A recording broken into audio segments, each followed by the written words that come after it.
शुभ सकाळ मुझे आपण देश विदेशर 10टी गुरुत्वपूर्ण खबर भिडियोटी भल लगे लाइक शेयर कमेंट करने को भूलु ना।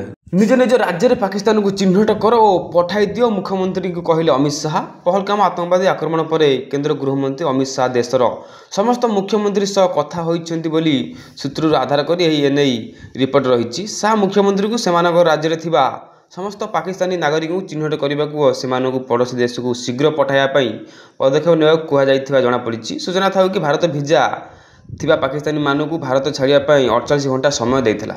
परवर्ती खबर पहलगाम आतंकवादी आक्रमण घटना को प्रतिवाद कर मालकानगिरी में चली 12 घंटिया बंद पालन। जम्मू काश्मीर पहलगाम आतंकवादी आक्रमण घटना को नहीं आज शुक्रवार मालकानगिरी जिले में 12 घंटिया बंद डाकरा दि जाएगी।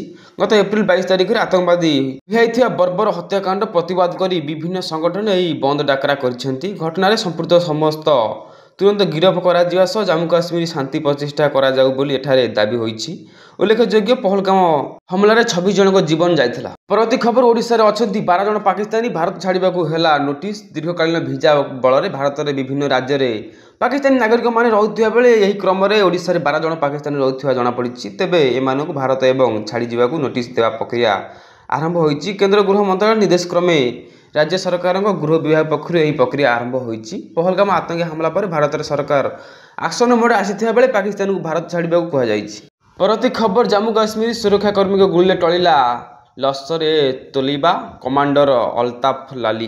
भारतीय सेना और जम्मू काश्मीर पुलिस मिलित ऑपरेशन लश्कर तोइबा कमांडर अल्ताफ ललीर मृत्यु होईछि। गुली विनिमय 2 जन पुलिस कर्मचारी आहत होइछन्ति। एथिसह पहलगाम आतंकी हमलार 2 आतंकवादी को लुचि थिबा संदेह सुरक्षाकर्मी एक घर को विस्फोरण ध्वंस करिसेंति। सेना मुख्य जनरल उपेंद्र विदेवी श्रीनगर पहुंची थिबा बेले सुरक्षा व्यवस्था सह चालू रही ऑपरेशन समीक्षा करेंगे। परवर्ती खबर पोप फ्रांसिस अंतिम संस्कार में जोग देवाकू रामको पहुंचले राष्ट्रपति द्रौपदी मुर्मू। पोप फ्रांसिस अंतिम संस्कार जोग देवाई राष्ट्रपति द्रौपदी मुर्मू शुक्रवार रोम इटाली में पहुंची। राष्ट्रपति सहित केन्द्रमंत्री किरण रिजिजू मध्य रोम में पहुंची सूचना मिली। राष्ट्रपति पोप फ्रांसिस अंतिम संस्कार में जोग देवाई राष्ट्रपति द्रौपदी मुर्मू शुक्रवार रोम इटाली में पहुंचती। राष्ट्रपति सहित केन्द्रमंत्री किरण रिजिजू मध्य रोम में पहुंची सूचना मिली। राष्ट्रपति द्रौपदी मुर्मू 2 दिन वेटिकान सिटी रहिबे। एठारे से पोप फ्रांसिस को श्रद्धांजलि अर्पण करेंगे और शनिवार दिन अंतिम संस्कार में सामिल हेबे। सूचना था कि 88 वर्ष बयस पोपको देहांत होइछि। परवर्ती खबर पाकिस्तान को बुंदाई पानी भी मिलबनी 3टी योजना उपर काम करुछन्ति सरकार। पाकिस्तान को जेपरी बुंदाई पानी न मिल पारिबो से नहीं 3टी योजना उपर काम करुछन्ति केंद्र सरकार। केंद्र जल शक्ति मंत्री सीआर पाटिल कहिसेंति सरकार पाखरे दीर्घकालीन स्वल्पकालीन और मध्यवर्तीकालीन योजना रही। सूचनायोग्य पहलगाम आतंकी हमला पर सिंधु जल चुक्ति को रद्द कर देइछन्ति केंद्र सरकार। फल एठारे पाक को प्रवाहित नदी पानी उपर भारतर ही नियंत्रण रहिबो।